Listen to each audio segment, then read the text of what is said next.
آج ہم یوگا اور ذہنی صحت کے گہرے تعلق پر بات کر رہے ہیں۔ ہمارے پاس کچھ مواد ہے سوال جواب کی شکل میں، جی اور مقصد یہ سمجھنا ہے کہ یوگا ذہنی تندرستی میں کیسے مددگار ہو سکتا ہے، خاص طور پر آج کل جو حالات ہیں۔ تو آئیے اس پر ذرا گہرائی میں بات کرتے ہیں۔ بالکل، اور یہ سمجھنا نا بہت ضروری ہے کہ یوگا صرف جسمانی ورزش نہیں ہے۔ ہاں، یہ اکثر لوگ سمجھتے ہیں۔ جی، یہ ایک پورا نظام ہے جس میں آسن ہیں یعنی پوز، پرانایام ہے یعنی سانس کی مشقیں، اور مراقبہ بھی۔ اچھا، یہ سب مل کر پھر ذہنی سکون اور جذباتی توازن لاتے ہیں۔ ٹھیک۔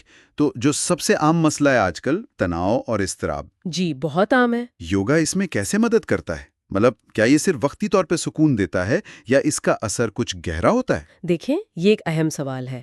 یوگا نا اصل میں ہمارے جسم کے پیراسمپیتھیٹک نروس سسٹم کو اچھا، اسے متحرک کرتا ہے۔ آسان لفظوں میں کہیں تو یہ جسم کا وہ آرام اور بحالی والا سسٹم ہے۔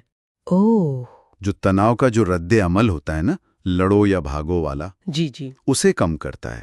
ہم تو جب ہم گہری سانسیں لیتے ہیں جیسے یوگا میں سکھاتے ہیں تو دل کی دھڑکن آہستہ ہوتی ہے، بلڈ پریشر کم ہوتا ہے، جسم نا وہ سکون میں آ جاتا ہے۔ صحیح۔ اور اس کے علاوہ یوگا میں مائنڈ فلنس پر بہت زور ہے۔ حال میں رہنا ہے نا؟ بالکل، حال میں موجود رہنا۔ تو اس سے یہ ہوتا ہے کہ وہ جو ماضی کے پچھتاوے یا مستقبل کی فکریں ہوتی ہیں، ہاں، ذہن وہیں اٹکا رہتا ہے۔ جی، ان سے توجہ ہٹ جاتی ہے۔ آپ موجودہ لمحے پر فوکس کرتے ہیں، اس سے بھی اضطراب کم ہوتا ہے۔ اچھا، تو یہ صرف علامات دبانے والی بات نہیں، بلکہ جسم کے اپنے سکون کے نظام کو بہتر بناتا ہے۔ یہ تو بہت دلچسپ ہے۔ جی بالکل۔ اور ڈپریشن جیسی جو زیادہ پیچیدہ کیفیات ہیں، کیا ان میں بھی یہ مؤثر ہیں؟ ذرائع میں اس کا ذکر ہے؟ جی ہاں، تحقیق تو یہی بتاتی ہے۔ یوگا ڈپریشن کے علاج میں نا ایک آپ کہہ لیں معاون طریقہ ہو سکتا ہے۔ معاون طریقہ؟ جی، ایک تو یہ کہ جسم میں اینڈورفنز خارج ہوتے ہیں۔ وہ جو فیل گڈ کیمیکلز ہوتے ہیں؟ بالکل، قدرتی موڈ بہتر کرنے والے۔ اور دوسرا مائنڈ فلنس اور مراقبہ کے ذریعے یہ دماغ کو وہ جو منفی سوچوں کا چکر ہوتا ہے نا، ہاں، اس سے نکلنے میں مدد کرتا ہے۔ جی، اس سے نکلنے میں مدد دیتا ہے۔ ذرائع میں خاص طور پر ہتھا یوگا، اچھا، جو ذرا ٹھہر کے پوز کرنے والا ہوتا ہے، اور ریسٹوریٹیو یوگا جس میں سہارے استعمال ہوتے ہیں۔ جی، میں نے سنا ہے اس کے بارے میں۔ ہاں، تو ان کا ذکر ہے کہ یہ ڈپریشن کے لیے خاص طور پر مفید ہو سکتی ہیں۔ یہ جسم اور دماغ پر بہت نرمی سے اثر کرتی ہیں۔ تو مطلب یہ ہوا کہ مختلف ذہنی مسائل کے لیے شاید یوگا کی مختلف اقسام زیادہ بہتر ہوں؟ بالکل ایسا ہی ہے۔ اور کیا کچھ خاص پوز بھی ہیں جن کا ذکر ہمارے مواد میں زیادہ ہے ذہنی صحت کے لیے؟ یقیناً، ہر پوز کا اپنا ایک اثر ہے۔ مثلاً بالاسن ہے، چائلڈز پوز؟ پریتا کرنی یعنی لیگز اپ دا وال پوز۔ ہاں، یہ تو کافی مقبول لگتا ہے۔ جی، ٹانگیں اونچی کرنے سے دوران خون بہتر ہوتا ہے اور یہ اضطراب کم کرنے میں بہت اچھا ہے۔ صحیح۔ اور شواسن تو ہے ہی، کارپس پوز، جو آخر میں کرتے ہیں۔ جی بالکل، سیشن کے آخر میں جسم کو مکمل ڈھیلا چھوڑنا، گہرا آرام ملتا ہے، مائنڈ فلنس بڑھتی ہے۔ یہ بظاہر بہت سادہ لگتا ہے لیکن جسم کو بحال ہونے کا موقع دیتا ہے۔ یہ جان کر واقعی اچھا لگ رہا ہے کہ ان باتوں کے پیچھے ٹھوس سائنسی شواہد بھی ہیں، جیسا کہ آپ نے کہا، اور ہمارے ذرائع بھی بتاتے ہیں۔ بالکل، یہ صرف کہانیاں نہیں ہیں، بہت ساری سائنسی اسٹڈیز ہوئی ہیں جنہوں نے یوگا کے مثبت اثرات کو ثابت کیا ہے۔ تحقیق سے یہ صاف پتہ چلا ہے کہ باقاعدگی سے یوگا کرنے سے ڈپریشن، اضطراب، حتیٰ کہ PTSD یعنی post traumatic stress dis order کی علامات میں بھی کمی آتی ہے۔ اچھا، PTSD میں بھی؟ جی ہاں، اور برین امیجنگ اسٹڈیز ہوئی ہیں۔ انہوں نے دکھایا ہے کہ یوگا کرنے والوں کے دماغ کی ساخت اور کام کرنے کے طریقے میں مثبت تبدیلیاں آتی ہیں، خاص طور پر وہ حصے جو جذبات اور تناؤ کو کنٹرول کرتے ہیں۔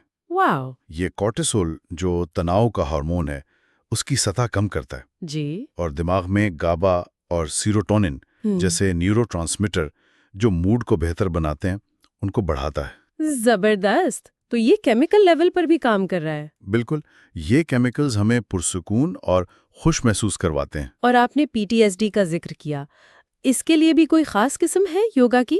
جی، مواد میں ٹراما سینسیٹیو یوگا یا TSY کا ذکر ہے۔ اچھا۔ یہ خاص طور پر ان لوگوں کے لیے ڈیزائن کیا گیا ہے جنہوں نے کوئی صدمہ برداشت کیا ہو۔ اس میں بہت احتیاط برتی جاتی ہے، محفوظ ماحول ہوتا ہے، فرد کو انتخاب کا اختیار دیا جاتا ہے اور جسمانی احساسات پر بہت نرمی سے توجہ دی جاتی ہے تاکہ وہ اپنے جسم سے دوبارہ ایک مثبت تعلق بنا سکیں۔ یہ تو واقعی بہت گہری بات ہے۔ یہ سب جان کر لگتا ہے کہ یوگا ذہنی صحت کے لیے ایک بہت طاقتور ذریعہ ہے۔ جی یقیناً۔ اگر کوئی سننے والا اس سے فائدہ اٹھانا چاہے، شروع کرنا چاہے، تو آپ کی معلومات کی روشنی میں کیا مشورہ ہوگا؟ کیسے کریں؟ دیکھیں، سب سے اہم بات تو یہ ہے کہ آہستہ آہستہ شروع کریں۔ ضروری نہیں کہ پہلے دن ہی 1 گھنٹہ کریں۔ صحیح۔ روزانہ کے 15 سے 30 منٹ بھی کافی ہیں۔ بہت سادہ آسن اور سانس کی بنیادی مشقوں سے شروع کریں۔ آج کل تو آن لائن بہت اچھے وسائل بھی ہیں، ایپس ہیں، یا پھر کسی اچھے مستند استاد سے سیکھنا تو بہترین ہے۔ جی۔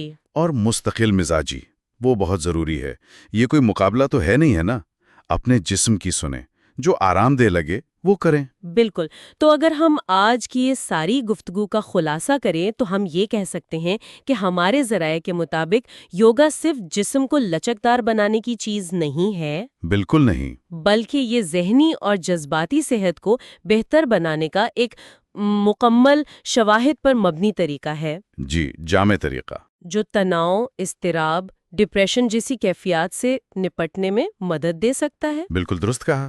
یہ جسم، دماغ اور روح تینوں کی پرورش کرتا ہے، اور جب اسے مستقل کیا جائے نا تو جذباتی توازن، ذہنی وضاحت اور زندگی میں جو ایک اطمینان کا احساس ہے، اس میں بہت گہری اور دیرپا بہتری آ سکتی ہے۔ اور آخر میں شاید سننے والوں کے لیے ایک خیال یہ ہو سکتا ہے کہ یوگا میٹ سے ہٹ کر جی، روزمرہ زندگی میں کیسے، مطلب چھوٹے چھوٹے لمحات میں، شاید ٹریفک میں پھنسے ہوئے یا کام کے دوران، کیا ہم صرف اپنی سانس پر توجہ مرکوز کر کے یا بس ایک لمحے کے لیے حال میں آ کر ان فوائد کو اپنی زندگی کا حصہ بنا سکتے ہیں؟ یہ ایک سوچنے کی بات ہے۔ بہت اچھی بات کہی آپ نے۔